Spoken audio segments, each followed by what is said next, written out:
Let's go. We are back, y'all. Welcome back to another episode of More Than a Title. This is episode 192. We've been partying out here, baby. We've been partying, man. I'm your host as usual, Jarrett, Chief Revenue Officer at Outside the Box Digital. And you know I got my brother, my brethren, your favorite CEO, Chadeo. What's good, baby? We in the building, man. We back. We back for a little bit. We is back. We back for a little bit. It's pod day, so we happy, but we've been working, man. So, ladies and gentlemen, we're going to start the show the same way we start the show every single time, G&T, right? G&T. But again, unfortunately, we're going to start it on a little bit of a somber note. Rest in peace, to Mr. Stone, who, just passed away. Absolute tragedy, horrific accident. Our thoughts and our prayers go out to the family, the friends, and the loved ones, right? Anybody that knew her and had love for her, right? Our thoughts and our prayers go out to you. Our condolences for your tragic loss. Unfortunately, this is something that we have to keep dealing with in life, but it doesn't make it any easier every time that it happens, right? So, we just want to send our prayers and everything out to Mr. Stone's family. You understand what I'm saying? And in this trying time, let them know that they have a support system. Yeah, man. Also thankful for our contributions to the culture, to music. Absolutely. You know what I mean? Yeah. Everything that she's worked hard for, her legacy. You know what I mean? Yeah. She signifies Black excellence. You know what I mean? Absolutely. All the stories you hear about her. So shout out to her family, man. God rest her soul, man. Yeah. Definitely had a fan with all of us. And also want to make this episode dedicated to my son. Happy birthday, Case. I love you, baby. 7th birthday. We turned up yesterday. Had to take him to Applebee's. We did everything we had to do. We got a big party this weekend. But Daddy loves you. I know you want to end the show off today, but you got on Thursday. All right, love you, baby. Happy birthday, godson. You understand what I'm saying? Yeah. The big seven. Lucky number 7. Lucky number 7, man. Yeah, that means he's gonna do something phenomenal this year. Watch out for it. I'm not mad at it. Not mad at it. With that said, you already know it's our first episode for Women's History Month, y'all. Last year we went crazy, man. This year we have a stacked lineup, and today is no different. We about to start off crazy. We're gonna give this queen the proper introduction she deserves. Let's start the show. If we're gonna start off Women's History Month, then we gotta start it off this way. You already know. What's good? Talk to me. Oh yeah, damn. I totally forgot that. But shout out to our live podcast network. I'll be ready to get into it, man. We're gonna rework this. We're gonna rework this because the listeners be wanting to go into it. So, but shout out to the Live Podcast Network, the first woman-owned, Black-owned podcast network in the world, and the largest Black-owned podcast network. So, if you want more content from creators like More Than a Title, make sure you take your phone out, scan the QR code, download the app. Half of your subscription goes to your content creators of choice. Black-owned, Black excellence. That's what we're doing. We don't talk it, we walk it. That's a fact. And like he said, right, first woman owned, Black owned. So you know what I mean? Like my cousin said, please believe that we are for the culture and we deal with the culture and do business with the culture first and foremost. When we don't talk it, we live it. That's a big fact, man. So and let's give this queen right here the introduction. Let's give some context. So we met this queen Black Week. Yes. At Black Week. We had first of all, Black Week, we're gonna talk to y'all, man. We got a lot of content. We're gonna talk to y'all, man. We love y'all, man, but we're gonna get that right, man. We call it abundance. And we just had a great interview with her, and there was a couple other ladies like Tambler, a bunch of other ladies that just came off the panel, and we just had a great time. We had a small little room. It was tiny. And did we not have a good time? We did. We had no choice. It was either that or be squished in there angry. So we had to have a good time. Yeah. It was nothing but laughs and great energy, Black excellence. And we just knew, just right off the back, we're like, we love to have you on the show. We got to continue this. And she's a woman of her word, came on, and she's our first guest for Women History. So what she's the Chief Diversity, Equity, and Inclusion Officer at Omnicom Health. With over 20 years of experience in talent development and human resources, she's not just driving conversation about DEI, she's implementing real change in corporate America. From leading impactful programs to collaborating with top executives and stakeholders, she's a true advocate for fostering a culture of inclusion, belonging in every space and step she belongs, right? She's got credentials, an SPHR certification, a diversity and inclusion certificate from Cornell. And more importantly, she got the passion and the vision and the action to back it up, y'all. So you've seen her at Black Week. You see her in the corporate room. You see her in Omnicom HR. You've seen her in all the meetings, right? But now for the very first time, she's coming to your favorite podcast, More Than a Title. Let's introduce our friend, Miss Gena Pemberton, y'all. It's me. Hi. Thank you. Happy to be here. Excited. Let's go. No, we appreciate you, Queen. Man, first of all, thank you. Thank you for being a person of your word, right? Like, we've been challenging everybody from Black Week. Like, we talk that good stuff, but how do we keep the conversation going throughout the year? So we really appreciate you. It's an honor. Yeah, you're welcome. Happy to be here. Straight up. So let's get to it. Normally how we like to start for first-time listeners, we like to talk about early influences. We like to learn about the mindset. So tell us a little bit about where you're from and some early influences. Yeah, I was born and raised in Edmonton, Alberta, Canada. So I am Canadian, which is usually my fun fact because no one ever guesses Canada. So I was born there. How did we get to Canada? My family is actually American, and we got there because my grandfather played Canadian football. So he was a Canadian football Hall of Fame player, and our whole family on my mom's side grew up in Edmonton, and then my mom went away for college, met my father who's from New York, and she talked him into moving to Canada. So then the rest is pretty much history. From there, I left to go to college. My family is generational HBCU grads. So my grandparents went to St. Augustine's, and my parents went to Shaw University, and I went to Hampton University. And so I left for Hampton and went to school. And so I was at Hampton. I have dual citizenship, which is about to be very great, and perhaps in the coming years. Anyhow, because of that, I was able to work in the States. And so I was like, hey, why don't I stay and see what kind of jobs I can get? So I got a job, and then I got another job, and then I got another job. So I haven't been home since. And according to my mother, I left for college and never came back. So that's my story. That's where I'm from. So early influences, I would say mostly family, like, growing up with, just with my grandfather having his fame and notoriety, and kind of seeing how humble he was and not really wanting to be a part of the spotlight too much, but still doing what he needed to help the community, has always left a mark on me. My father was a radio DJ, and in Edmonton, as you can imagine, a Black man playing R&B and funk on the radio was not their favorite demographic, and he kind of pushed his way through and made a name for himself with his show that was only a 3-hour long show. Was only the only time you could hear Black music on the radio in Edmonton back then. And so he made his own following and kind of brought hip hop and rap and everything to Edmonton. So I think they were both great influences in my life. And then, of course, everybody says they mama. So my mama, she was great because she had to balance a lot of big personalities between me and my father. So, and she's always done that with grace. So I think all of those have kind of culminated into who I am today.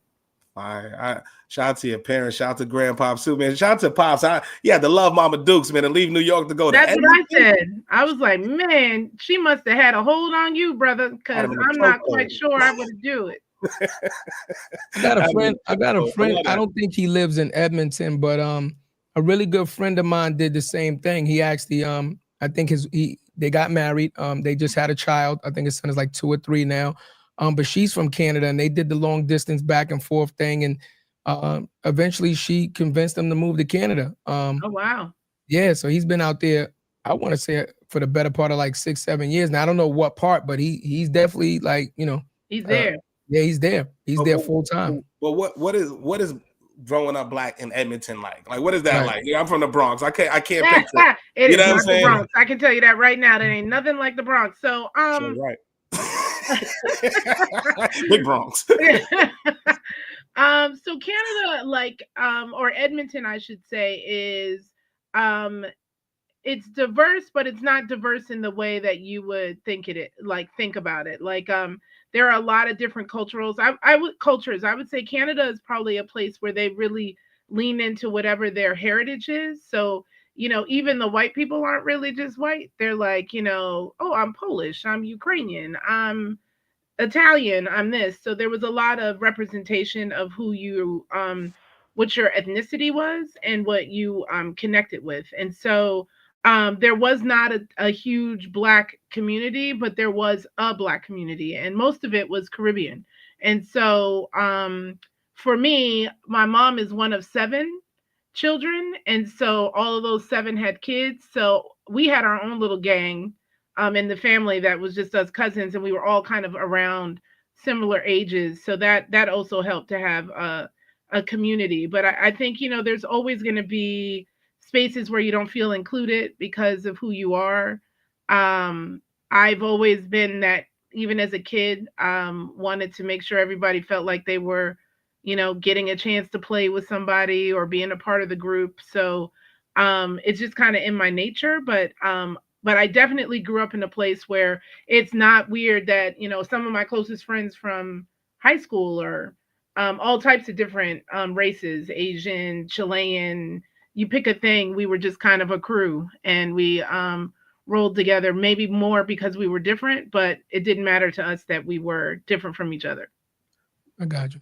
I got a question for you. We've been talking about HBCUs a lot and things of that nature. What made you, I know when I was thinking about going to college, like what was the process of picking a college? What made you decide Hampton, right? Because now you said your family has a long line of going to HBCUs. Why not go to the same one as like mom or dad or your grandparents? Like, why Hampton? Was there like a specific field of study that they had an expertise in that you wanted to go into? Like what helped you in making that decision? So first things first, I couldn't pick my parents' school or my grandparents' school because they were rivals. Right. And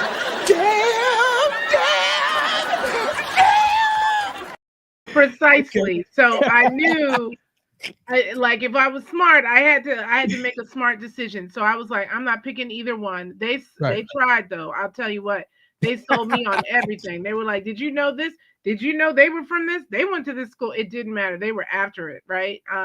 So I knew I wasn't going to go to either school. I knew I wanted to go to an HBCU, though.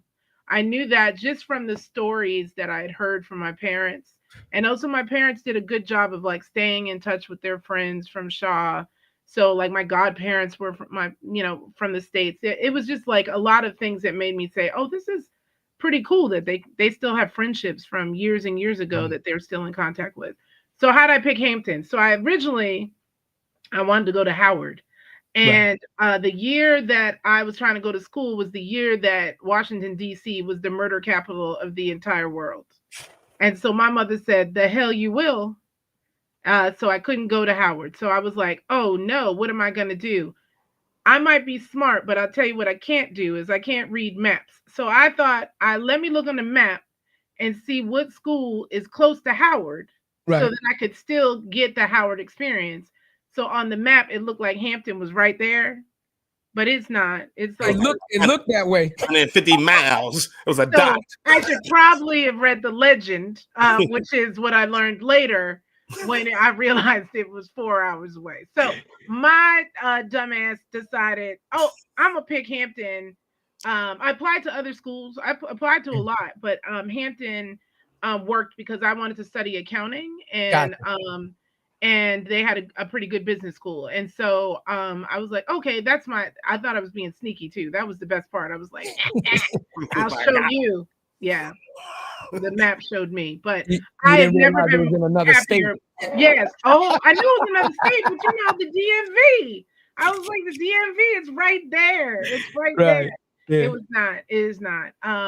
But best decision I made in my life. Yeah. I'm a proud Hamptonian. Really glad that I went to the real HU instead of going to the other one. Hi, man. I do want to ask you a question about the HBCU experience, but real quick, since it's Women's History Month, what's some of the best game that you got from your mom? Game. What's the best real talk? What's the best lesson you learned from Mama Love? What's something that you've seen and subconsciously, whether she told you, what's something you've learned from Mama? I think what I've learned from my mom is to love hard. Okay. She does that. My mom loves love. Now that does mean she's, had a few husbands, but she loves love. And I think there's something to be said about, really leaning into that and loving hard no matter what. I ain't mad at that. Wait, hold on. I couldn't get to the message quick enough. I mean, that's almost the same. That's almost the same message that Solomon has said to you. You know what I'm saying? That we kind of say lead with love. You know what I'm saying? So that makes sense, right? Yeah. Lead with love. Yeah. And that makes sense. For women, I'm not gonna lie, Gina. For us guys, man, leading with love is very difficult sometimes. I'm just gonna say it that way, right? It's very difficult sometimes to lead with love, Sometimes you want to lead with the fist. You're gone. This is taking a turn. That's not. No, lead with love. That is my message. I'm leaving here with that. Lead with love, right? Yeah. I thought Gene, he's been hurt. He's been hurt before. I feel like there's something else we should talk about here. No, I'm just saying, the funny part about so you grew up in Edmonton, right? Edmonton, right? Mm-hmm. Okay, so you grew up in Edmonton as a Black female, right? But I can guarantee you, if there was a Black male that you knew, he had a completely different experience from you growing up in the same exact, not the same exact, but the same exact environment, not same exact household, but very, very similar environment. He would have a completely different interaction and kind of experience of growing up in that culture than you. So that's all I'm saying. For us guys, sometimes we get it. We the road is a little rough. Yeah. He got the feeling of all my life I've had to fight. That's right. Your brother had to fight. He tired of fighting. Don't you feel it? Right. Yeah. So if you get tired, you can lead with love. Oh, there you go. But sometimes it backfires. Sometimes, Gina. I'm trying my best, just for the ladies in the audience. I'm trying. I want to tell you, Gina, I never I didn't go to college right after high school, but I was thinking about going to a HBCU. Okay. Because all my friends were going there. So some of my friends went to Hampton. My god sister graduated from Hampton. A lot of my friends went to Howard. Some of them went to VSU and Norfolk State. And I looked at them and they were all very exciting. And then I thought about the way I was living and actually going to school, and I was like, I'm not going to school right now. I'm never gonna graduate. Too many parties, too many frat. I'm gonna be that 8-year student that you're still here. But I ain't go. That's my regret. I ain't go for. I could have did one semester. You wanted to do that? I could have did one semester. You think you could have handled it one semester? I could have did one. Come on, you could have tried it out for a second. Yeah. Well, listen, it's never too late, cuz. You want to sign up? What's up? What you want to do? I can bring the pod with me. We can do that. I'll be parring on campus. That really ain't graduating. But what was that like? Tell us so you go to Hampton, you go to HU, you know what I'm saying? What was that experience like? And I would really love to know what are some of the lessons you learned from there that you translated to the business world and life? Yeah, so Hampton was actually quite a culture shock for me. Like I mentioned, I'm from Canada, which didn't have a huge Black community, or Edmonton didn't. And, my dad raised me like, you see a Black person, you speak to a Black person. Right. And so when I got to Hampton, there was nothing but Black people. So I was like literally walking down campus like, hey, how you doing? Hey, how you doing? Hey, how you doing? Hey, how you doing? Finally, my roommate was like, stop. Right. Wait, hold on, GC. This is what I'm talking about. At least you knew everybody. But as a female, I didn't know a person. But as a female, you could get away with that. As a guy, you walking up like, yo, hey, what's up? Man, don't talk. Do I know you? Just if they walked by, it wasn't like face to face. Like if we walked by, I was like, hey, how you doing? Give him that. Right. Like giving them a head nod. Right. That's what I did. And my roommate, who's from Boston, was like, you do not have to do this. Please stop. And I was like, oh, okay. So that was like the beginning. Like that's a sign of what my kind of experience at first was. But then once I, found my crew and my, kind of the people that I aligned with, it was, the best. Like, I mean, we had a lot of fun. We learned a lot. I think the thing that I pulled from there was that, you know, talent can come from anywhere. And it doesn't matter, like, you know, how rich you are, how poor you, what neighborhood you're from, what city you're from, etc. Everybody's got something to give. And I think that's how I've led in the corporate world and that's why I push so hard for diversity, equity, and inclusion, especially in how we recruit talent, etc., to say, you know, there's talent everywhere. We can't put everybody into one particular box. And I think that's what I learned from Hampton. Okay. That was real. I thought you had a question. We can keep going into the HBCU because I'm thinking about you went to accounting, but I see your passion is this, right? When was that moment where you found like making sure that people have voices that aren't heard, right? Making sure we have opportunities across the board. When would you find out that was your passion? Yeah, it was late. It was late in my career, I will say. Not late, but I guess because I'm still careering. But it was not right away. I was an accounting major because I think an article I read somewhere said if you always want to have a job, you should be an accounting major because you always have to, you know, take care of money and stuff. Yeah. So that's why I did it, because I was very focused about having a job. Like, you know, I grew up great, but we did not grow up rich. And so for that, I was very focused on, I need to make sure I always have a job. So that's why I studied accounting. Wasn't my absolute favorite, but I was good at it. I've always been good at math and the accounting piece. But I think once I took my first job at Motorola, you know, it was a couple years in that I started realizing, how am I the only Black person in here? When I went to a whole Black school and studied with a whole gaggle of other Black people in accounting or finance. And so I kind of started raising my voice a little bit with people, like within the job, to say, well, how do we hire people? Like, I started asking more questions. Like, I didn't understand, like, why am I only the few of us? And so I was lucky, and I had a manager who was like, oh, well, I know this person leads some of the recruiting that we do at conferences. And so that gave me the opportunity to volunteer to go to the National Association of Black Accountants conference, and then kind of help us meet talent to bring into the job. And so that kind of got me a little bit interested. And I was like, oh, this was cool to like meet talent or what have you. But I still was like, oh, this is my career path. So I continued on. I think it wasn't later until I left Motorola and took a new job at Johnson Johnson. And when I was there, and it was the same thing. And I was like, what is going on here? Like, this is crazy. And so I kind of had a good mentor at the time, and started asking her what she would think she was diverse. And so I felt comfortable in talking to her about it. And she had connections. So she kind of connected me with the right people that did this kind of work or worked on like recruiting. That's kind of was my start and pull in. And then once I started recruiting, and I could be like the interviewer, because at this point I had raised up in level of job. So then they were like, oh, because you're a manager, you can interview the talent. And so then when I started interviewing the talent at these conferences, and then having the conversations after to decide who we gave people jobs to, that was when I was like, oh, this is exciting. Now I got to battle for the people I wanted to battle for.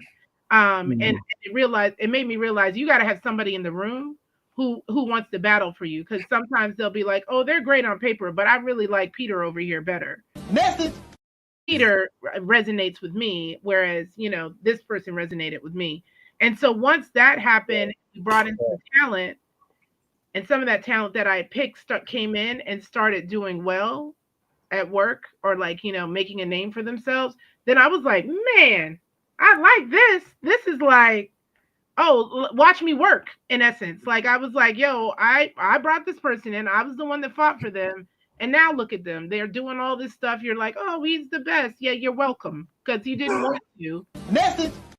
Talk that talk. But how do you, but my fault, not to stop you, not to interrupt you, Queen.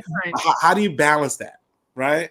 Because obviously we want to provide opportunities for people that look like our own, and diversity isn't just putting our own people on or whatever. How do you balance both, right? Want to put people on that look like us, but also putting the right talent in the right spot. Yeah. So I definitely still would advocate for whoever I thought was the best talent. Yeah. I think what was the difference was that I was able to look at no matter who they were for who they were. Like in essence, it didn't matter to me if we had something similar. Like it wasn't just, I will say some of these examples, it wasn't just Black employees that I was advocating for. Yeah. Some of them were white, some of them were Asian, but I still was like, there is something about bringing in this talent and seeing this talent succeed. So either way, it wasn't really about only them, but we were in a space where there was multiple options instead of going to a space that was only one option and nothing else, right? Which is what they used to do. And so for me, I've always advocated for the person that is, the most talented and the best fit for the job. I ain't mad with Paul, but don't be mad at sliding Jamal Johnson a job either. No, exactly. Johnson Jamal Johnson, he's that third Johnson brother. Come on, Johnson. You know what I was going to say real quick was real simple. I was going to say, Gena, if you wanted to see a lot of Black people, why you ain't do taxes? A lot of you want to see Black people do some taxes. You gonna see more. You gonna see more Black people than you can handle. Right. You know what I mean? So I'd rather die than do taxes, though. Just to be clear. Right. Because when you said, hey, I always wanted to have a job, right? We know that being a CPA, you know what I mean? Yeah. Having that accounting degree, doing taxes. One of the things that we talk about on this show the most is how do our culture balance their money, right? Financial literacy, learning how to invest, learning what to do with their money, learning what is a write-off and what isn't so that they can manage their money better, things of that nature. So, that could have been an excellent career path for you also, right? To educate people while you're helping them. Did you ever think about doing taxes? I did. I did think about doing taxes. I actually thought a lot about going into communities to talk about the importance of financial literacy, and kind of doing that and talking to different people. Right. But what ended up happening is I wasn't particularly passionate about it. Like I knew I wanted to do it because we need to have those conversations, and I have the skill set. Like I can talk about anything if I need to, but it wasn't like, oh girl, let's get up and go tell this financial literacy class up. Nah, it wasn't my passion. I kind of ended up in this pathway that led me down here with DEI, but I definitely thought about it. I ain't mad at it. Because we need it. It's never too late, though. I'm being honest with you, we need it because a lot of people feel like a lot of the times when we talk about money and we talk about how to invest your money and how to grow your money and how to create generational wealth, one of the biggest things within our community is the trust factors. We don't trust these people with our money because there's too many stories of us getting robbed. That's just the bottom line, right? People investing with people that don't have their best interests. And this can be on either side of the board, right? Doesn't matter. Like a crook is a crook, right? But, that's one of our biggest issues, right? It's not that we don't have the ability to make money. Is we lack the knowledge on how to invest the money, how to, understand what I'm saying? How to grow the money and things of that nature. And we don't feel safe giving somebody access to sometimes your life savings or what you've put away because of the fact that, our culture is jaded from so many people robbing us. So it's definitely an avenue that we need, dedicated people that's going to do the right thing and, Yeah, no, I totally agree with you. I mean, and the importance of having a budget, making sure you have those savings, all of that makes a difference. And I think, there are a lot of great people that do that work and do it very well and in ways that makes it super interesting. Right. So I kudos to those people and to you all for continue to pass that information on because it's totally important because the system was built for us not to know how to do that. There it is. Right. There it is. So it's important for us to break the system and start to teach each other and each one teach one. Mm-hmm. That's a fact. Yeah. I ain't gonna lie too, Gena. I would love to know because we talk to a lot of successful Black women, right? And one of the biggest questions we like to ask is what advice? Like we always talk about playing the game. Some people acknowledge the game, and some people act like there isn't a game that's being played, right? So I don't want to put you in the spot, right? And say about the game, but like, What advice would you give to our young black ones that are coming up, black women, black men that are coming up that want to climb the corporate ladder? Because for some people, they can do it. And there's a lot of things that have to bounce right in our corner for us to even get there and get the opportunity. Yeah, there's definitely a game to be played. I think even in my own career path, like I'll share a piece of my path. Like when I was at Motorola, I went to Motorola straight out of Hampton, so I couldn't have been blacker, to be honest, right? And I came in there. I happened to move with a boyfriend at the time, so I already had a community in essence. So I was like, I don't need any new friends. I got my friends from Hampton. I got my so-called boo was with me then too. To me, I didn't need anybody. And then I had friends from Hampton that lived in the Chicago area where we were. And I pretty much was like, my coworkers were like, let's go get drinks. Let's do this. And I was like, nah, I'm good. Enjoy. And so I didn't. And then, fast forward a couple years, and some of those same people were like kind of getting promoted before I was. And I was like, I don't understand, because I do the job better, in my opinion. What's happening? And then, I had a mentor that was a older black gentleman, and he pretty much was like, yeah, I'm gonna tell it to you straight. You didn't play the game. And because you didn't play the game, nobody really knows who you are. They just know that you do the work, but nobody really knows who you are and what you're made of, right? Method. So, the job, but they don't know like why they should care. Like anybody, the job, in essence, the job in itself is not that difficult. It's more about how you think about it, who you are, what you're willing to do, what your potential is. And so that's when I learned, I was like, oh, I got to play this game. So then I started going to things, and I started, showing up and kind of being like, oh, let's do lunch. Let's do this. And coffee chat.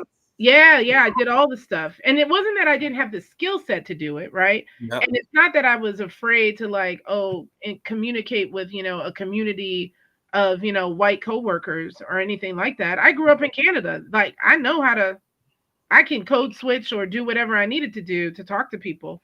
I just was kind of like, I didn't need them, but I did need them. And so what's important is that I would say that I tell everybody that comes through for me to mentor is to go to the dinner.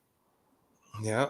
Go to the baseball game, grab lunch. You don't have to do it every day, but do it a couple times so they at least know you're not lame, in essence, right? Because that's what people want to, they want to feel a connection with you.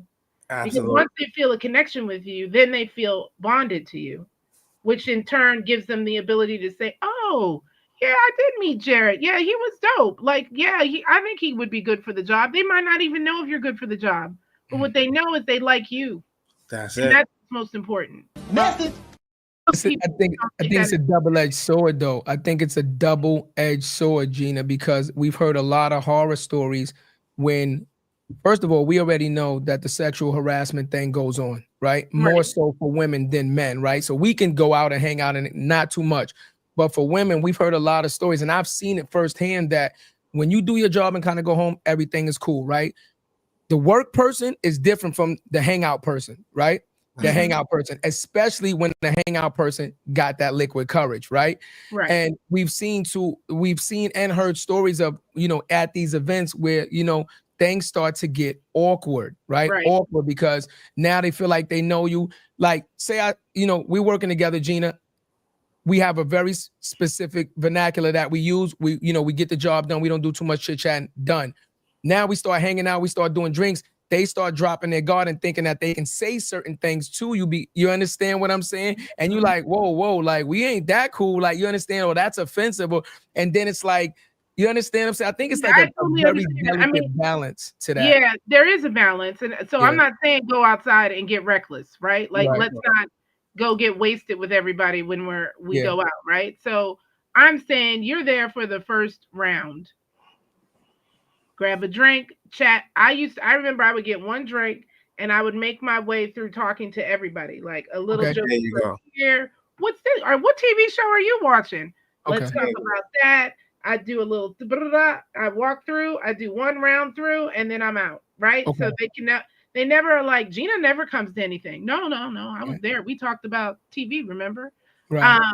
Now I won't say there haven't been times where I've been at things and maybe I was there longer, or there was somebody that was there too long and had drank too much and they said some ridiculousness. You also have to stand your guard, like especially as a woman in any situation, read the room. I mean, I've always been one to be like, that no, I don't like that. That's not okay, right? So so sometimes it's, it could, and to somebody it may seem like, oh, you don't want me to approach you this way, so then forget about you. Man, that's a job lost then. I'm okay with that. Right. I'm gonna tell you, from somebody who's also was in corporate America, Gena, and who's played the game well. It's not about being fake. It's about seeing who you can work with and who you cannot work with. Be strategic about it, right? Yep. While I'm going over the action about the show, because I want to know what you do, what you get into. Because guess what? I'm gonna need you for this account. Yeah. I'm gonna need you for this. I'm gonna need to work through when it's something, some red tape or something like that, and I need something to get pushed through legal. I just had 3 drinks with the lawyer, right, over at the bar. Guess what? He's gonna put my shit at the top of the pile. He's going to go through. It's about forming those alliances and being real. Sometimes shit does happen, though, cuz. And that's when you got to bite the bullet and be like, okay, cool. Is it worth this? Yeah. Am I going to beat his ass, or am I going to take this 6-figure job and guess what? I'm going to take his job and then make sure he's not there. Yeah. I'm also not afraid of snitching, by the way. Yeah. That was very abrupt. Crime Stoppers. For this instance, I'm with it. I'm talking when it comes to work. Let me be very clear. I don't want the streets to come after me. No, Gena be outside. No, she don't be snitching like that. You talking about in corporate? Yes, we gotta get abducted. Exactly. Yeah, I'm not afraid. I'll be like, do you know what Jeff said to me the other day? Let me tell you about what Jeff said. Jeff a wild boy. Right.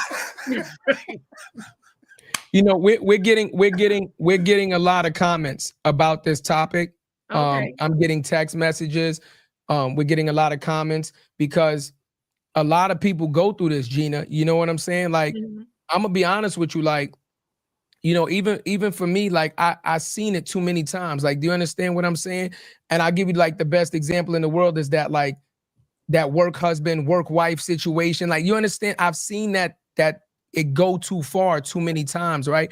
And then it becomes uncomfortable, right? Let's say you turn down somebody's advances or you check them, and then now in the workspace, it's uncomfortable. You understand what I'm saying? They're making things extra difficult and things of that nature. I'm gonna be honest with you. Like, I don't really play the game. I'm just being honest with you. Like, I show up and I do my job. You understand what I'm saying? I do my job, not changing my tone. I'm raspy. You understand what I'm saying?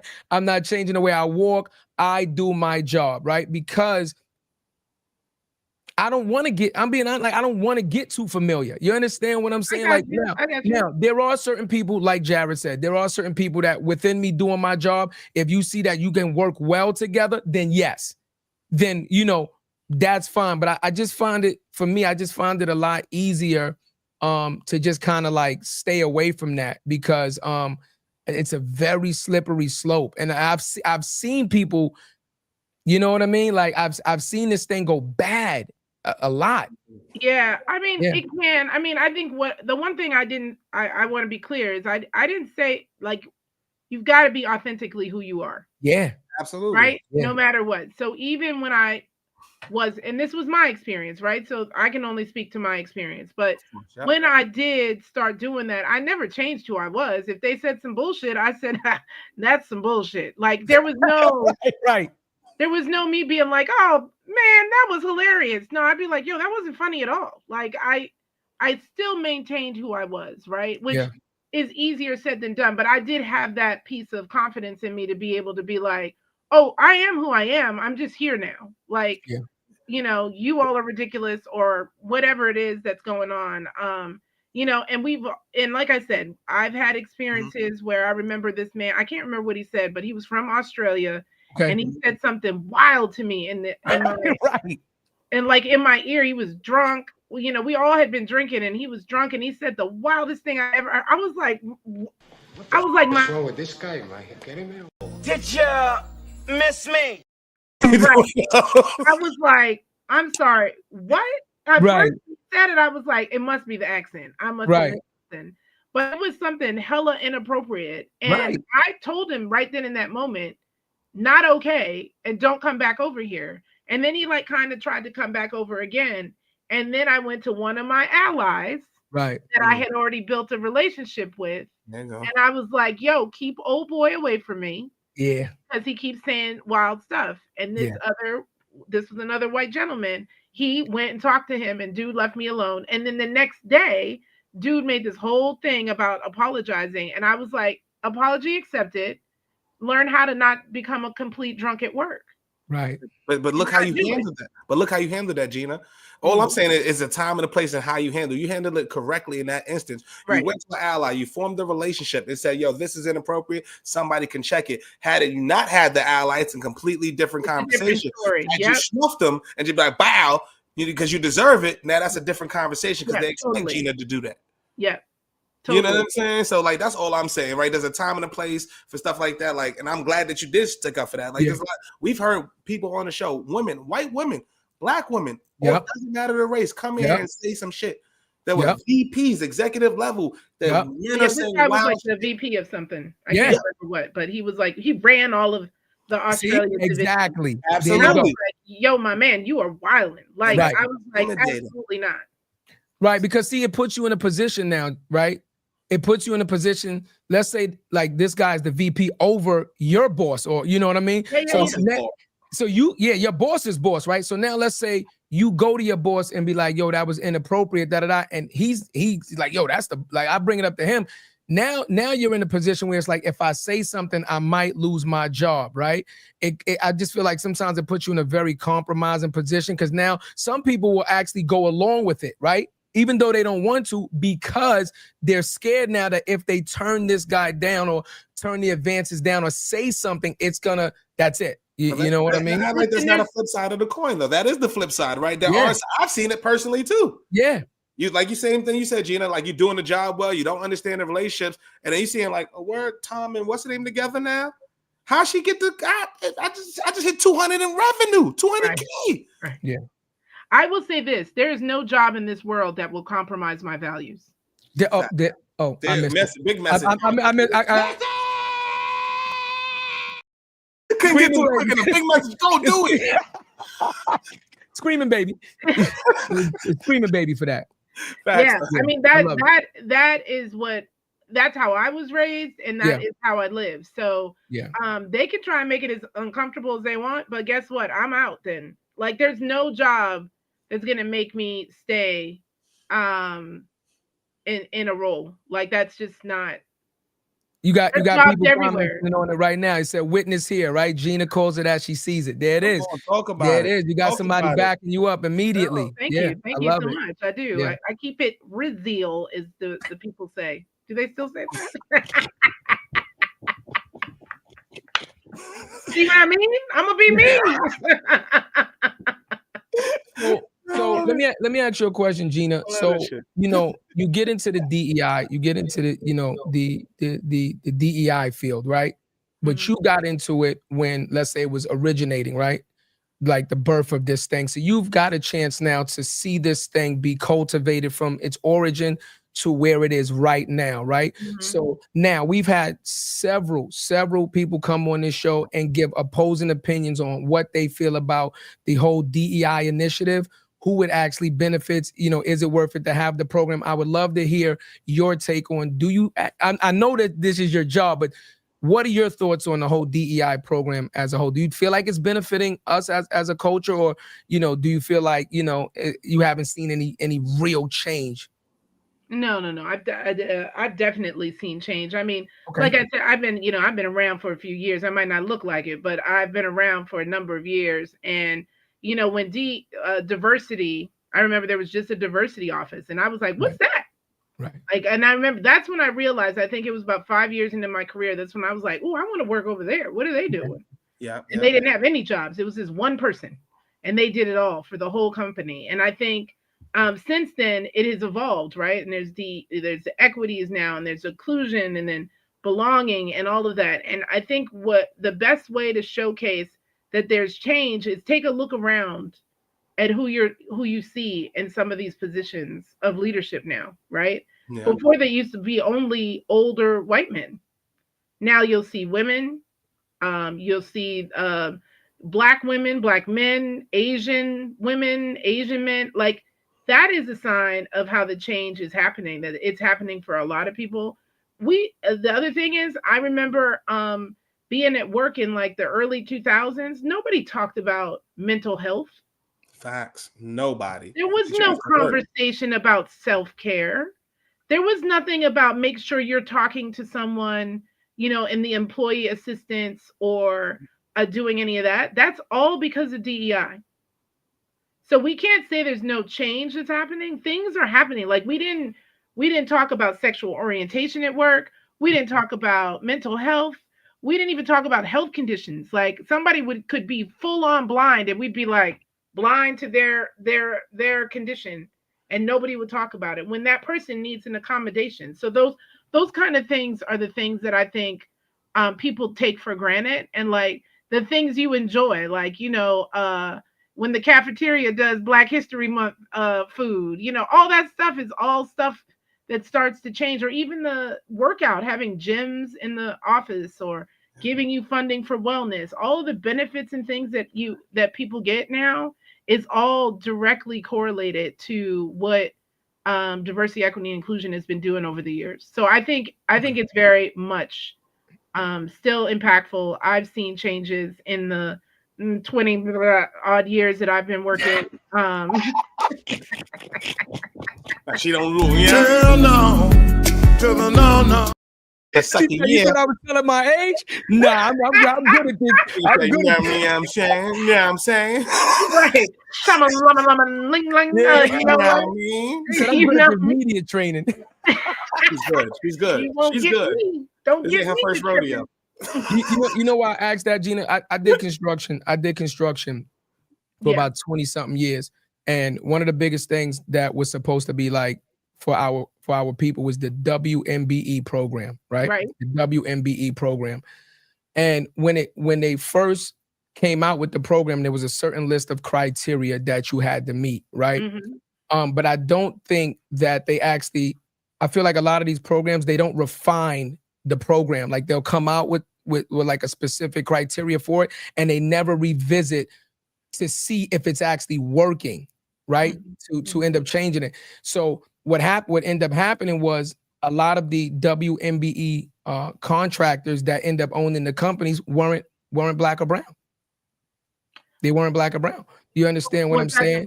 Was that the premise? Was they only? Yeah, absolutely. Yeah, absolutely, it was. Mm-hmm. Yeah. I don't know if it had to be Black. Yeah, absolutely. WMBE, women's minority. Women's minority. The key is the Black, minority. Brown, Asian. Yeah, but it wasn't. It was the way they were doing it was a percentage on how much you had to own in the company. No, that's still the case. Right. See. Right. Yeah. So. Yeah. But technically, I would argue technically. They are probably measuring it, and their measurement is saying that they're doing it, because if women or minority-owned businesses are just a certain percentage, then they probably are, because there are women that are business owners.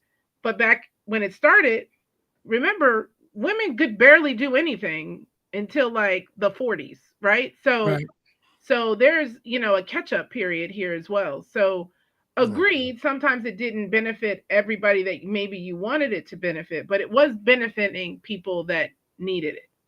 But now we're talking about what is the measurement of DEI roles, right? Is it the amount of people that you hire, the success they have in their roles? Is it the ROI of the business that they bring? Like, I always wonder that, because you're seeing people scale back the programs now, and I think DEI just has terrible branding now because they make it look like it's just us, right? Let's just keep it all the way real. Like, let's keep it all the way real. So with that being said, like, in those roles, how do we make sure, like, what is the KPI? I'm a sales guy.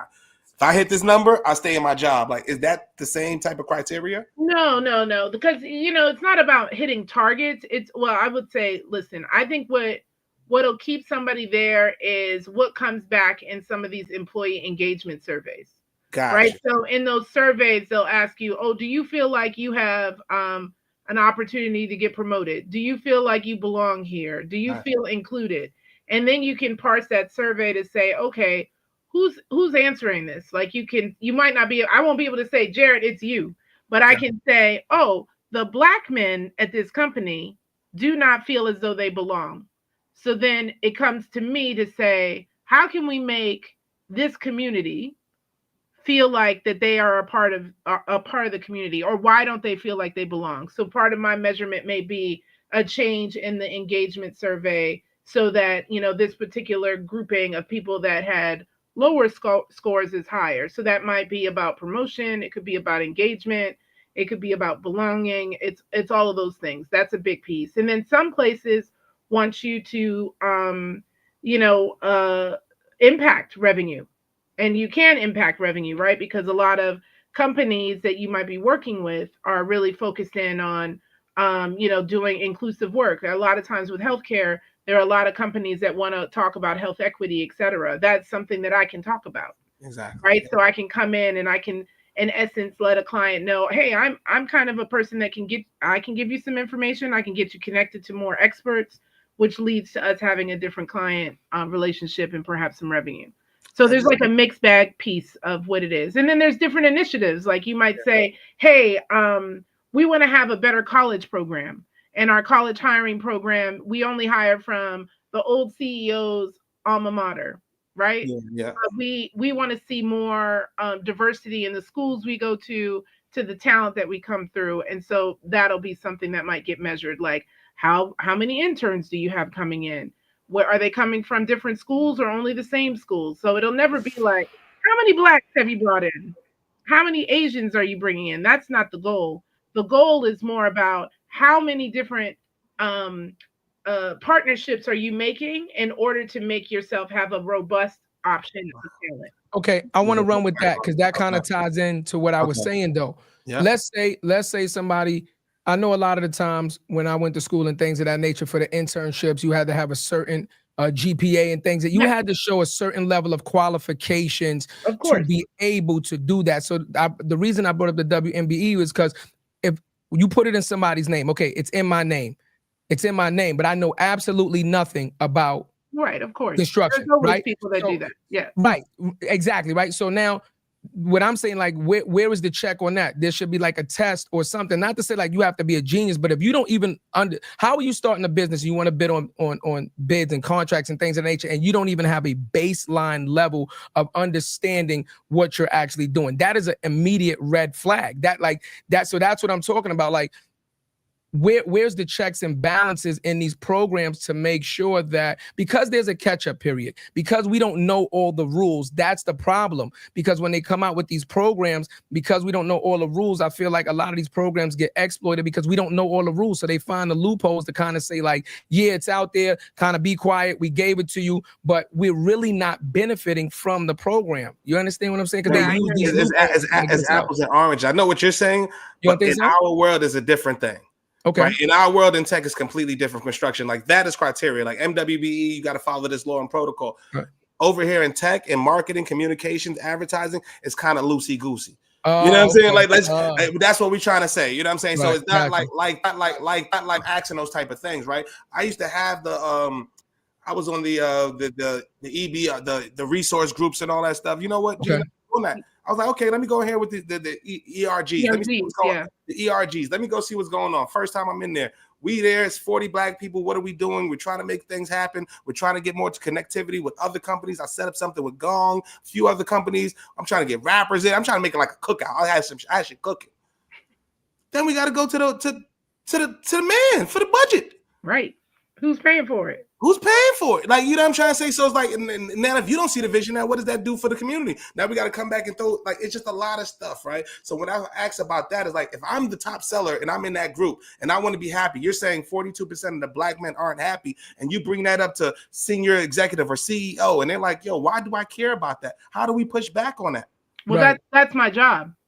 Yeah, but how do we justify? Right. Well, it's simple. Like, if you want people to work, right? So eventually what it comes down to is you can say, the data's there. Like Jay-Z said, people lie, numbers don't lie. So in essence, I could break down that data to say, well, this group is 20% of your account people. Okay. They're the people that are in the streets talking and trying to get sales and everything for your business. So if they're not happy, guess what you're not getting? Sales. Revenue. So we've got to get this team to feel like they're more engaged so that they will want to do the work. Like the work doesn't become a job, right? Like they're like, oh, it's a job. I got to go to work, work for the man, etc.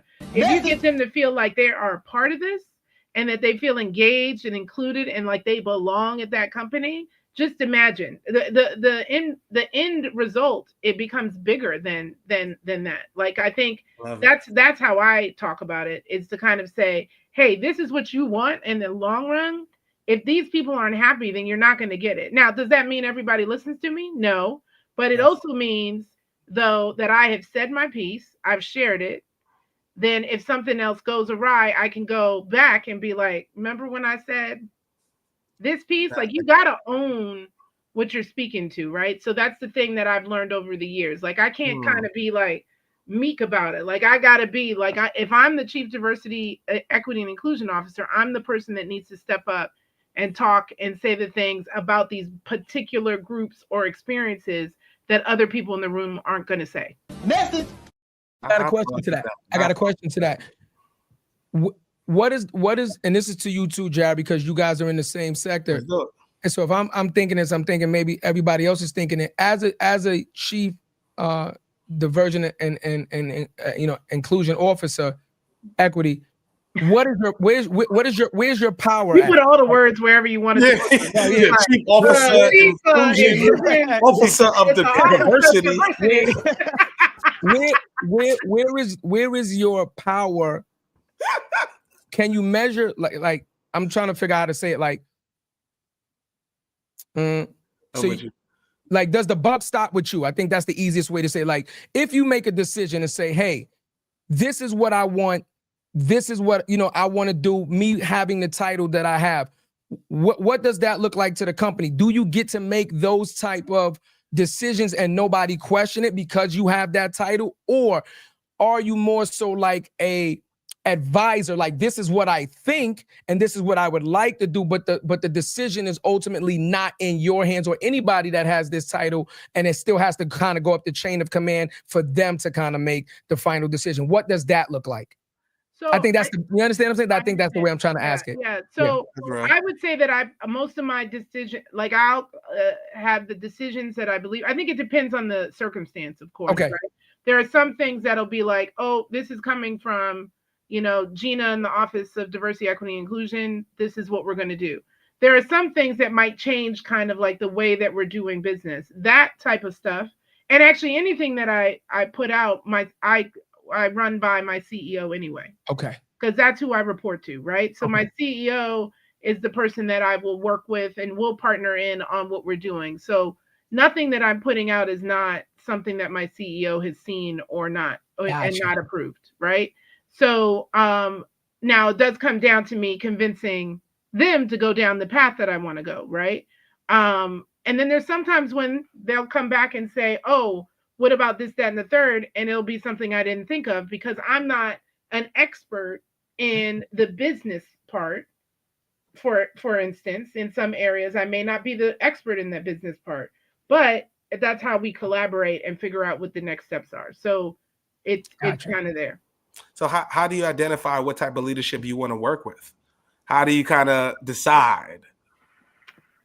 I mean, I think it's about how you mesh with. It's no different than when you're looking for, a job anywhere. Like when you go and interview with somebody, you could sit down with somebody and be like, I really need this job. But you talk to that person and they're interviewing, you're like, yo, I cannot talk to this person ever again. Like, I don't think I can sit here and work with them every day. Yeah. I do think there's a personal interaction piece that has to mesh. My former CEO who retired, Ed, is who brought me into Omnicom Health, and we meshed well. And I'll say we didn't agree about everything. That's right. right? We didn't agree about everything, but we meshed well in the fact that we were willing to listen to each other. And I think for me, that was most important, is that you hear me and I hear you, and we're good. Like I wasn't looking to work at somewhere where you're just going to tell me what to do. Well, what's the point of that? Then what am I doing? Right? So I think when I was interviewing, or whenever I interviewed, I was always interviewing the people just as much as they were interviewing me. That's real. Okay. But sometimes they do the bait and switch, sis. You know they that? do. So do I. Oh, yeah. I love that. No, guess what you got? Yeah. No, but I mean, like sometimes they do. Sometimes they do. And sometimes you end up in a world of hurt. But for the most part, my instincts have led me down the right path. Super dope. That was real. You keeping it. You too seasoned, Gena. Yeah, no, because you're too seasoned. A lot of times we get into these positions of leadership, of management, right? And there's a certain level of autonomy that you have, right? Right. That's why they say a lot of times it's better to ask forgiveness than ask permission. You know what I'm saying? So that's why I asked you that question, right? Because let's say you see something, because sometimes the bureaucracy of getting something approved takes too long to kind of get the action that's needed in the moment, right? And sometimes it's what you ask to get approved. Well, that too. Yeah, that too, right? So that's why I asked you that. Yeah, that's why I asked you that, because I was just wondering, like, have you seen things at times where you like, no, this needs to be corrected now, right? And you're like, well, I made an executive decision, like, this is what I did, and talk to me about it later, but this is what needed to happen, like, in the moment. Just to give the listeners a better understanding of, like, you understand, like, how that office operates, and what you can do if you get to that level where you are, because there's a lot of people watching, right? And even though they're trying to pull away these programs, there's a lot of people that still would love to do what you do. Are you acting like the impact? Like what? Huh? Are you acting like impact wise? No. I was just saying, that's why I asked the question of like, how do you, like, how what's your power level? Like, you understand what I'm saying? Like, like what are the things that you're allowed to do without asking permission, and kind of like that. That's why I asked that question. No. So C-suite. So for the listeners, right? C-suite, right? If you're in a technology, advertise, whatever, C-suite, the board, they all report to the CEO. Right. All report to the CEO. The VP reports to the CEO, you know what I mean? CRO, stuff like that. There's a chain of command in that respect. Like, but if you're C-level, you all have a seat at the table, but the final decision goes to the CEO, and then that decision from the CEO goes to the board of directors and stuff like that, depending if they're publicly traded and all that stuff.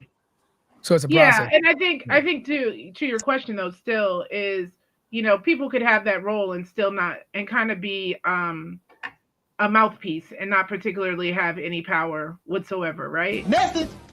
Impact. So I think that's it. Yeah, I think you have to, you can't just come into a job and be like, this is the job I want to do. Like, you got to know some of the business as well, right? And I think what's always helped me is that I'm able to kind of pay attention, be a part of the overall strategy, not just only play my position, because to the point before, we're a team. It's a C-suite, a team, and we all have to kind of be in this together, because we're building the strategy of the company. So, the seat at the table for me is a real seat at the table where I, speak up and speak out. And then the other thing is like you also have to listen. You got to be part of the resolution as well, and hear people's thought processes just as much as you want them to hear yours. So I think that would probably be the most challenging part of being in the C-suite, is because, you go in there being like, yo, I'm the boss. You know what I'm saying? I'm the boss of my section.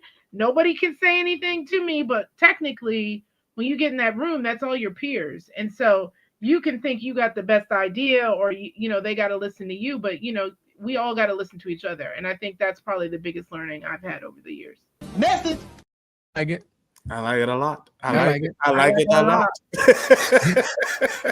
This conversation is done. I was mad different places we could go with this. I'm trying to think. Oh man, I just had one. Damn, you got one. I just had one. I lost it. Well, again, I like talking about it because it's a hot topic. So give us an example. Can you give us an example of something that you wanted to implement, that, like, what was your toughest fight, right? Like a program or something that you seen within the company that you wanted to change, that was a fight for you, and let us know, did you actually get this, your idea through? Did they implement it, or did they kind of reject it? Can you give us an example? And if you did, what was the impact to the employee? Yeah, absolutely. Yeah, I would love to know that. Y'all want me to snitch on myself? All right, so I think no, don't. We don't approve of that. You don't have one of those for that? Don't do it. Shit. I was like, hit the button. Hit the button, son. Hit the button, son. We got the buttons ready. There was a program that we wanted to do for recruiting. Okay. I'll say that was about us kind of bringing in, because we have a kind of a niche world because we're focused in on healthcare marketing, and there's not a lot of people that's like, man, you know what I want to do when I grow up? I want to market pharmaceuticals. No one says that. It's right? so difficult. A lot of regulations. Well, we marketed pharmaceuticals. I mean, I don't want to get into your business. Okay, that's your business. Frank Lucas. It was a dream of the kids in my neighborhood. Yeah, I don't. This is in the Bronx. My story's over. My story's over. No. See what you done did? The people's is listening, and you over here talking that shit. I'm finished now.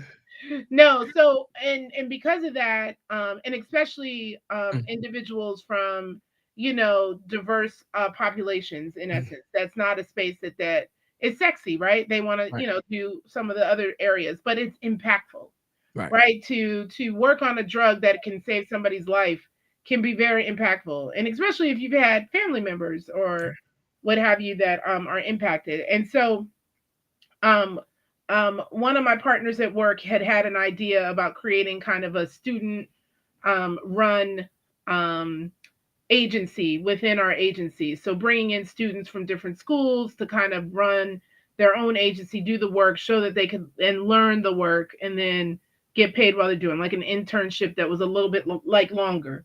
So they had tried to get that approved. It had gotten shut down.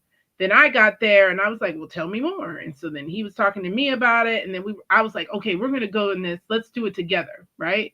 And we'll pitch it to the CEO. We're going to say, we got this big plan. We had all this data. Listen, we know there's not a lot of diversity in this pool. We're trying to build our own pool. Let's find some talent and have them build their own, agency and showcase what they can do. We were hype, y'all. We were like, got them. Like, we were sure.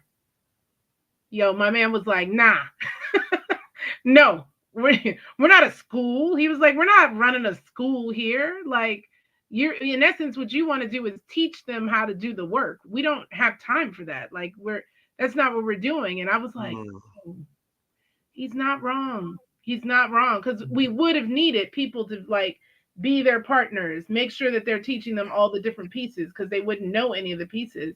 And that would then in turn take them away from the work that they needed to do. And so, we were a little bit down about it. Then we got a new CEO. And then we started talking again. And we were like, let's flip it around. Let's change up what we came up with. We did some tweaks to what the benefit would be. We called it a pilot so that it could be oh, we're just going to try it. Let's see what happens. It's just a try. All we got to do is try. And so we pitched it to our new CEO, and he was like, that's amazing.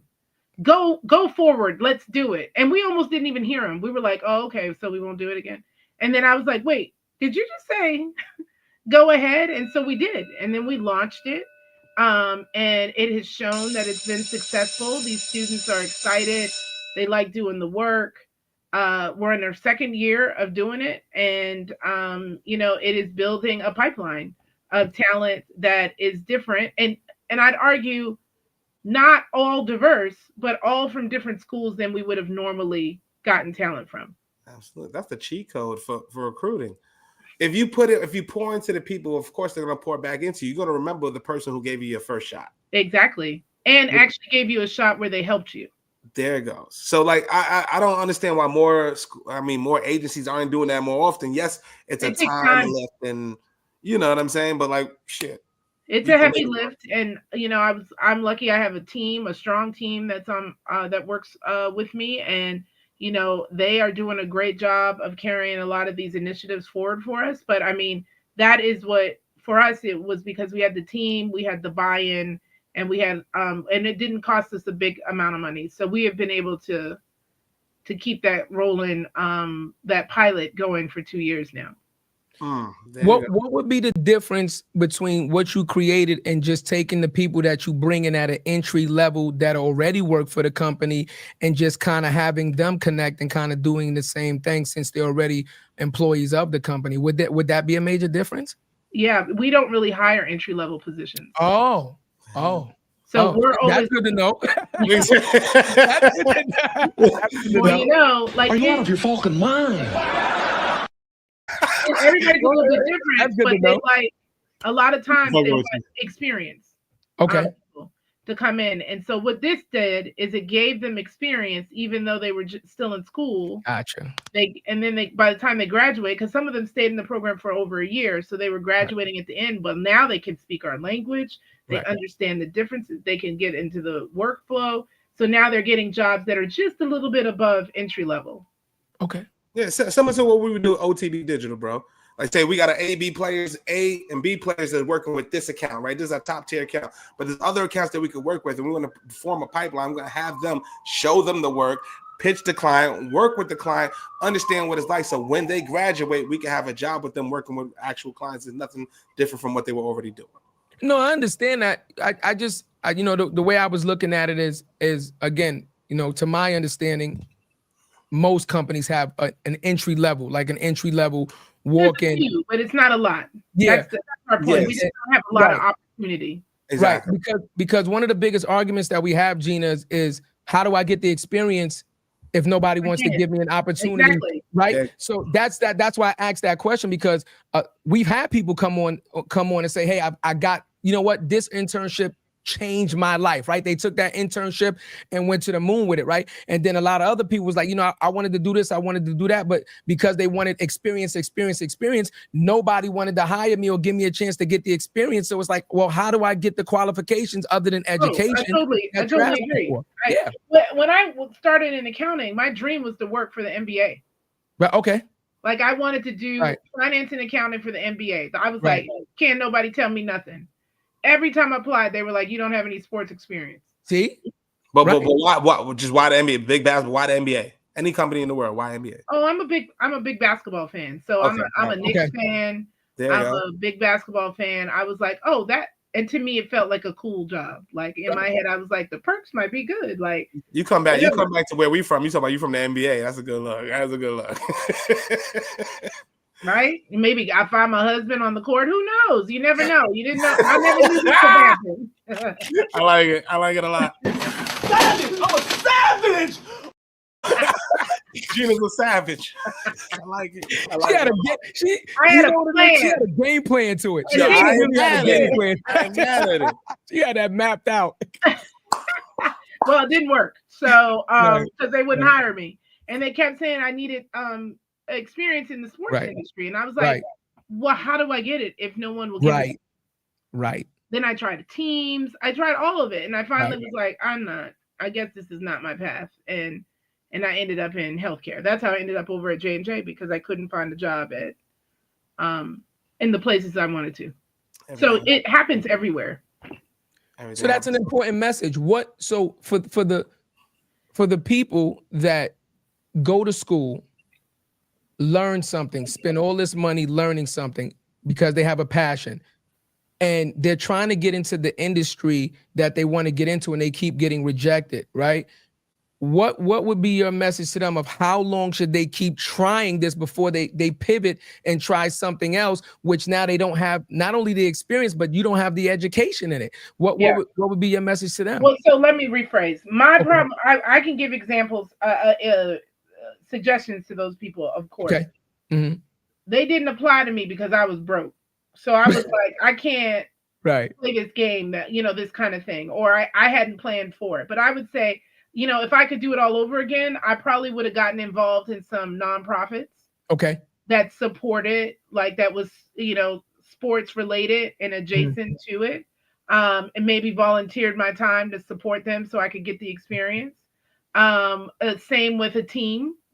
Teams always need somebody to help run the books and do kinds of things. Like for me, it was all finance that I was trying to do, but I would have done a little bit more of that if I had known that's what I was looking for. So that's what I would say to people that are trying to get into things, is kind of look at it like, what can I do what can I provide?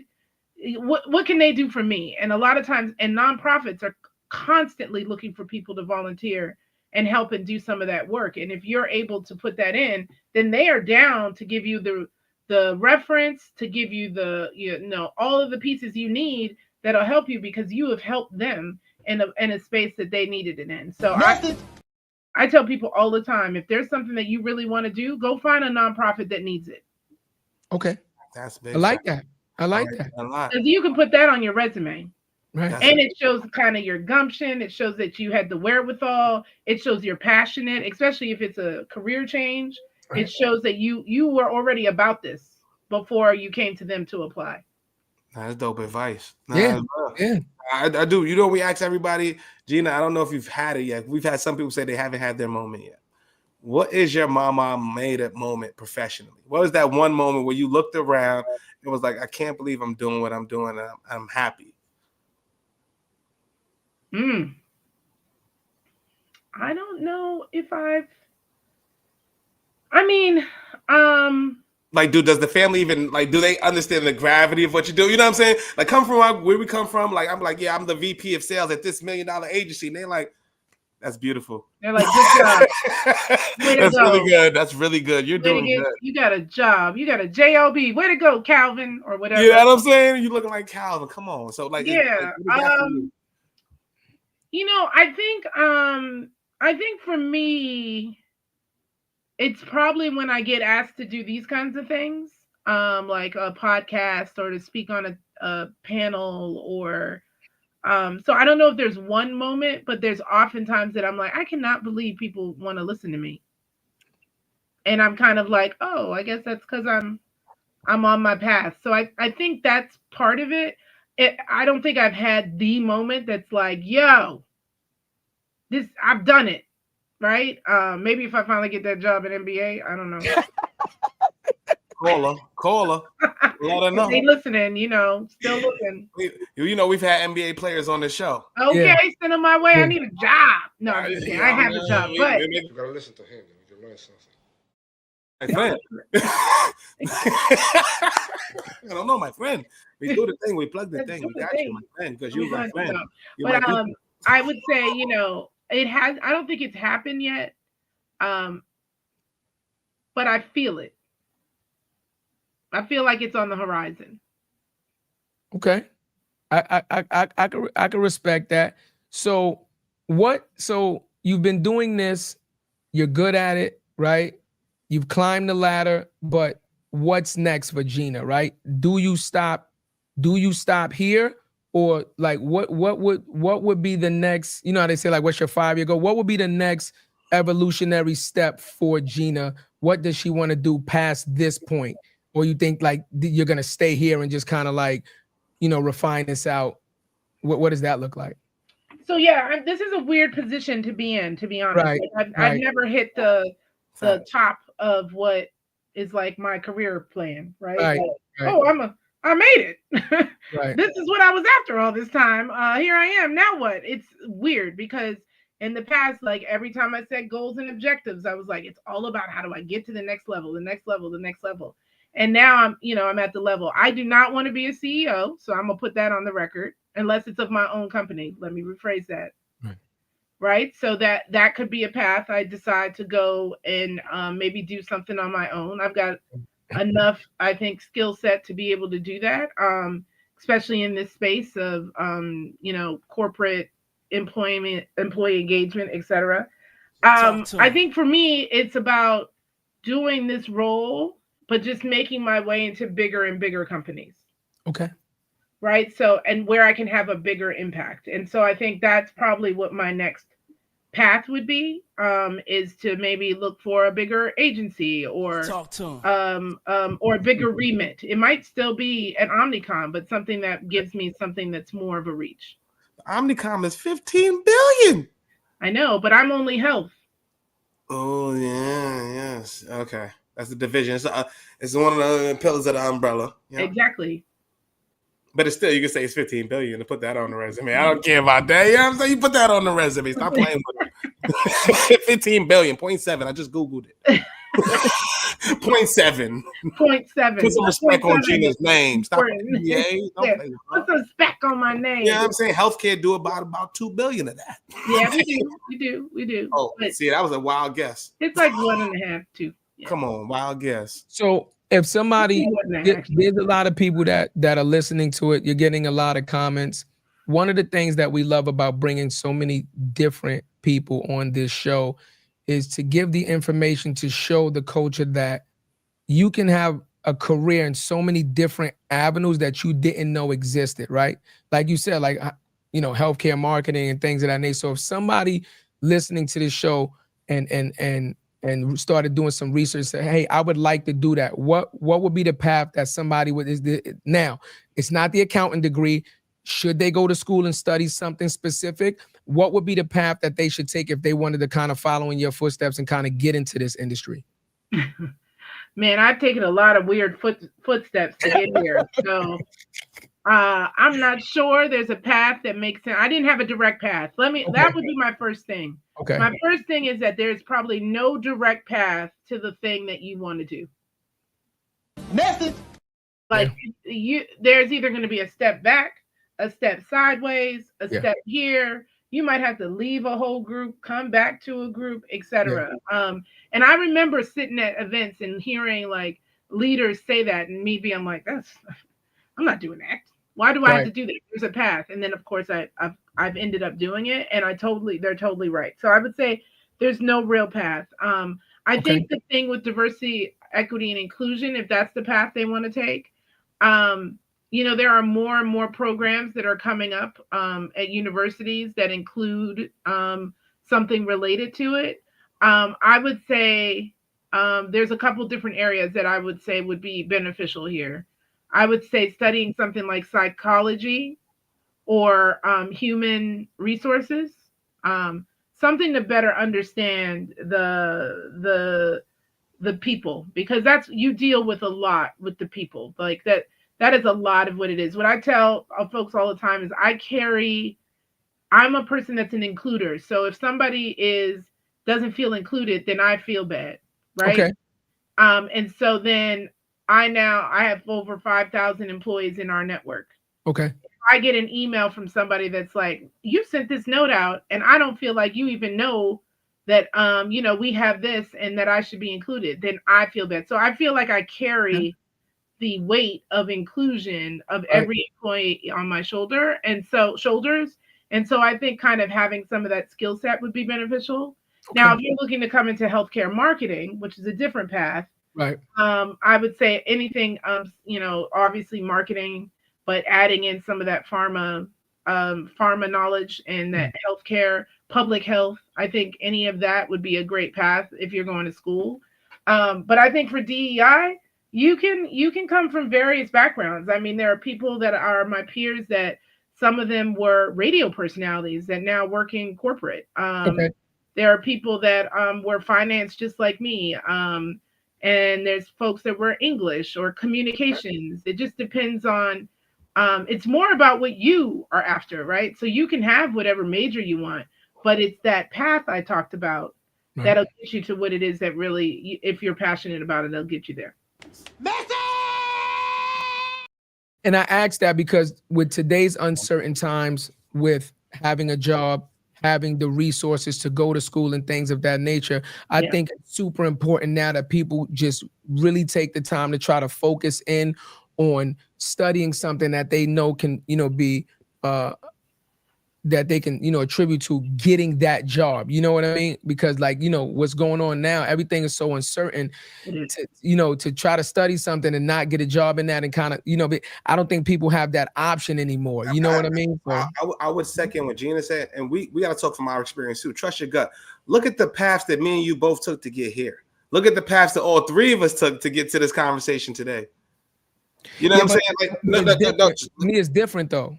No, it's not different, bro. I was in sales for like you said, purpose, right? We've done music our whole lives. We've done all those things in the streets, everything we've done in our neighborhood, bro, to get to this point. I didn't know I want to do podcasting. I did this shit as a sales avenue. No, I'm not talking about that. I'm talking about as far as like somebody starting off on their journey, like a younger person starting off on their journey, knowing that they want to do this job. Yeah, knowing that they want to do it initially is what I'm saying. You gotta do it to know that I didn't know sales. Most people who come in with sales don't know they want to be who wakes up and says I want to be a salesperson. Some people do, but some people don't. I never knew that was possible, at least in this field, in this vertical. Yeah, true. It wasn't available for me, right? I had to go through this. I found a guy in a recruiting place. I was going for a hospital job. He told me to sell this pencil to me. I said, all right, just saw Wolf of Wall Street. I know what the hell you're talking about. You need paper, da-da-da. He said, okay, come to my office. And next thing you know, I'm doing $300,000 talking about digital marketing, shit that we already do because I'm doing social media. So you know what I'm saying? So sometimes it's simple as that. Like get in the door the way you can. And then when you get in the door, it's about what you do when you get in that door. You'll know if you're passionate. I agree with you, but I also think that sometimes you got to have some skill set to even get have a skill set. Yeah. Right. So they have to have something to come. Like when you were going for the hospital job, you had whatever you had on your resume. And I think that's what he's getting at. That's what I'm saying. What they have on their resume to say, that I'm even a viable candidate for this. Right. You want me to be honest, Gena? I came there smelling like ribs from BBQs. I had no. This is not a good story. You should stop sharing this. I'm keeping it. That's my story. Why did you smell like ribs? I was smelling like ribs, selling ribs at BBQs and selling mixtapes. I sold 5,000 mixtapes out of an apron. They used to call me Numbers and Dubs and BBQs. I was selling fucking cherry bombs like hotcakes. And then I found digital marketing. He took me to Cancun and we turned it up. Again, that's real talk. When we're talking that's about story. No, it's your story can't be negated. I'm just saying, like, remember, like, just for the audience, for a lot of people, like, we introduced our audience to a lot of different jobs, right? And we're telling them like, hey, you could do this. And did you ever think about doing that? And right, digital marketing. And a lot of people are lazy, Gena, right? A lot of people are lazy and they're not going to do the legwork. So I'm just trying to give them as much information to kind of entice them to say like, if you travel this path, there's a high percentage rate that you could be able to do this, right? That way we can kind of get them started. Because a lot of times, our culture, we're so talented in so many different things that we waste a lot of time doing this, a little bit of this, a little bit of that, a little bit of this, and we never actually like hone in on what we really want to do. And we waste a lot of time doing that. Now, can there be opportunities that come from, things that you're doing, chance encounters, right? You happen to be in that right meeting at the right time. Yes. But for the most part, I just want to give them some information to say, hey, if I want to be a DEI agent, I could do this and study this and kind of go this path. Or if I want to do, health marketing, I could kind of do this and kind of just get moving. You know what I mean? That's the point I'm saying. Get moving. I didn't know I'm getting sales. I'm on Indeed.com. I'm smelling like ribs. I had to put myself in the room. That's the message. Okay. I had to put myself in the room. I was on Indeed till 4:00 in the morning, waking up at 7 to go smell like ribs. And that's what it is. How bad do you want this shit? Right? You got to give yourself experience. And if they're not going to give you experience, you got to create your experience.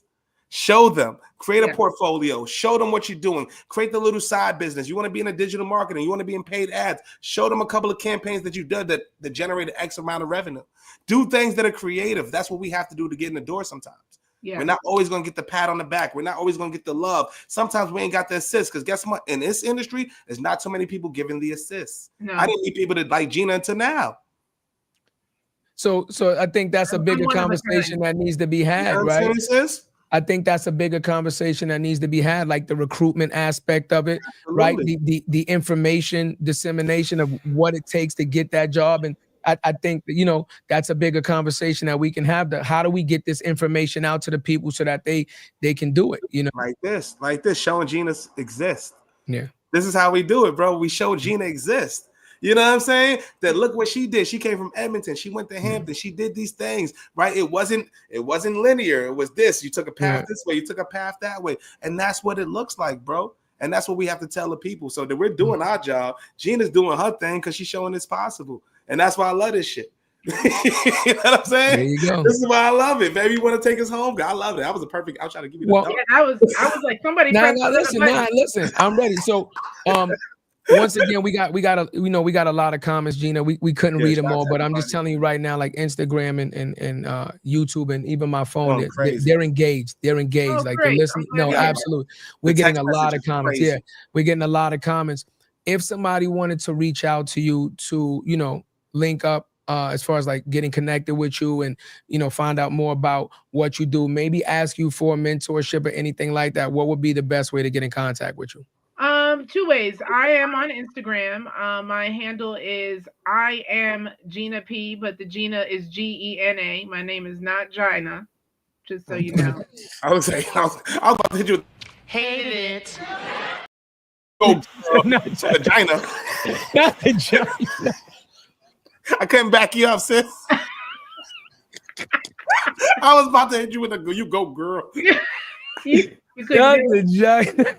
I know. I've been saying that for years. Because years ago, I did a stand-up. But anyways, that used to be my intro, Gena with an E. So it's I am Gena P on Instagram and then on LinkedIn. I'm on LinkedIn. Okay. They can reach out to me there as well. Let's do it. Well, ladies and gentlemen, once again, when you're reaching out, please reach out with respect. Understand that this is a career woman, right? Please talk to her respectfully, right? Allow her time to get back, to you. If you reach out, you don't know her schedule, you don't know what her day-to-day is, right? But I'm pretty sure if you reach out when she has the, time to look at all the correspondence, again, you don't know how many people are reaching out to her. Just reach out to her with respect and allow her time to get back to you. And I'm pretty sure anything that you need as far as information and stuff, she'd be sure to forward to you. So again, another phenomenal guest, another phenomenal episode. She came on and she told you her journey. We didn't even get to some of the questions about how she went to school in Hampton and then end up in Chicago. We didn't even get to that. You understand? But then that's a testament. You go where the job is, man. You go where the job is. But that's a testament to her fortitude because she's from Canada, came to the United States, went to school here, went to work somewhere. Again, she's showing you she's moving without her family, her support system, technically. Yeah. She's moving on the faith that this is where I need to go and this is what I need to do, okay? That's what my cousin just said to you guys, right? You got to get up and you guys got to get motivated. We can only do so much for you, right? But once again, it's a testament to understanding what hard work, dedication, and just following your dream looks like, right? So you know how we ended off, right? The dream is free, but the hustle is so separately, y'all. We're going to see y'all on Thursday, man. More than the title. Who else but us, man? See y'all later. Gena's season. What you know about me? Seen it all, heard it all. Oh, what you know about me? I done it all, just one.